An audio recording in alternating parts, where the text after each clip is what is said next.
এই গণতান্ত্রিক বাংলাদেশ কি পুলিশ রাষ্ট্র হয়ে গেছে নাকি? এই গণতান্ত্রিক দেশে একটা সাংবিধানিক অধিকার প্রয়োগ করতে হলে তো পুলিশের পারমিশনের কোনো প্রয়োজন আমার মনে হয় না দরকার আছে। তো আমাদের সাথে যে ঘটনাগুলো হয়েছে আপনারা হয়তো অনেকেই জানেন। আমাদের গতকাল বিকেলে হবিগঞ্জের সর্বশেষ ছাত্র জনতার ব্যানারে আমাদের লোডশেডিংয়ের প্রতিবাদ, দ্রব্যমূল্যের ঊর্ধ্বগতি এবং দেশের সংকটের নিরসনের প্রতিবাদে আমার একটা কর্মসূচি ছিল এবং এটা পূর্ব নির্ধারিত ছিল।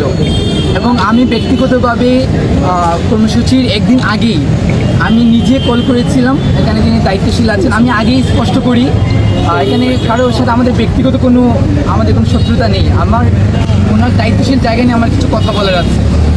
আমি নিজে কল করে ওনাকে ইনফরমেশন দিই যে ভাই আমাদের এখানে তো আমরা সর্বশেষ ছাত্র ব্যানারে একটা প্রোগ্রাম করছি, তো এখানে আমাদের একটু সহযোগিতার প্রয়োজন হবে, আমাদের একটু লক্ষ্য রাখার জন্য আমি অনুরোধ করি। তো সন্ধ্যার পরে উনি আমাকে আবার কল করে উনি আমার কাছে একটা এক্সপ্লেনেশন চান। আমি একটা সাংবিধানিক অধিকার প্রয়োগ করব, আমরা ইন্টিমেশন পাঠিয়েছিলাম, অবগতি করেছি এবং ওনার আইনশৃঙ্খলা সহযোগিতা আমরা চেয়েছি। কিন্তু প্রশাসন থেকে প্রথম যে কাজটা করা হয়েছে, আমাদের এই ইন্টিমেশনকে রিসিভই করা হয় নাই।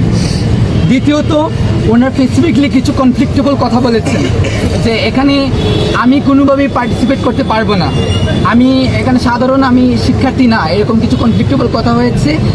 এবং আরও সবচেয়ে জঘন্য যে ব্যাপারগুলো হয়েছে, আমাদের যে প্রতিনিধি দলটা ছিল, যারা ইন্টিমেশন নিয়ে এসেছিল, 3 জনের একটা দল ছিল, তাদের প্রত্যেকের বাড়ি বাড়ি আগের রাতে প্রশাসন পাঠিয়ে হুমকি ধমকি দেওয়া হয়েছে।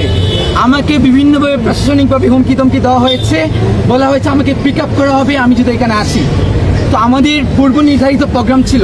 ইনফ্যাক্ট আমাদের একজন সিনিয়র নেতৃত্ব হবিগঞ্জের, যাকে থানাতে প্রায় 4 থেকে 5 ঘন্টা আটক করে রাখা হয়েছিল, বলা হয়েছিল আমি যেন ভিডিওতে এসে বলি এই প্রোগ্রামটি ক্যান্সেল করা হয়েছে।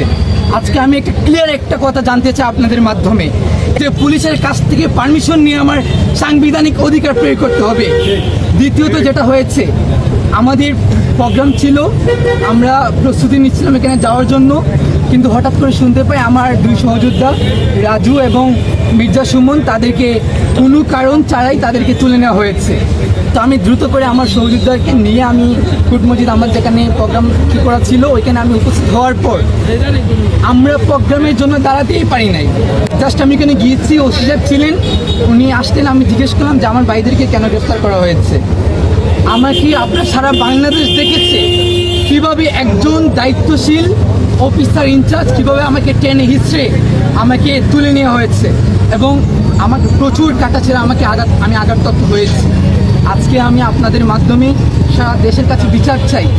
লোডশেডিংয়ের প্রতিবাদ, দ্রব্যমূল্যের ঊর্ধ্বগতির প্রতিবাদ, গ্যাসের সংকট নিরসনের দাবি, এটা তো জনগণের একটা মৌলিক চাহিদা এবং এটা তো আমি কোনো দলীয় এজেন্ডা বাস্তবায়ন করছি না। প্রশাসন যেটা বারবার বলেছে, তারা নাকি আমাদেরকে প্রোটেকশন করার জন্য তুলে নিয়ে এসছে।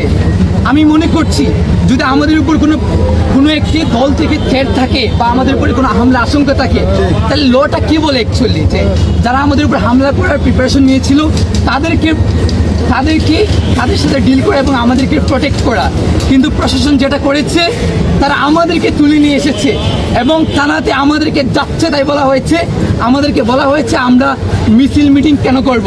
তো আজকে আমার এখান থেকে একটা ডেমোক্রেটিক কান্ট্রি একজন সিটিজেন হিসেবে আমার কোয়েশ্চন, যে একটি আমার সংবিধানের 37 অনুচ্ছেদ অনুযায়ী একটি সাংবিধানিক অধিকার প্রয়োগ করতে হলে যদি এই নতুন বাংলাদেশে এই হাসিনার স্টাইলে আমাদেরকে তুলে নিয়ে আসা হয়, এর চেয়ে জঘন্য আর কিছু হতে পারে না।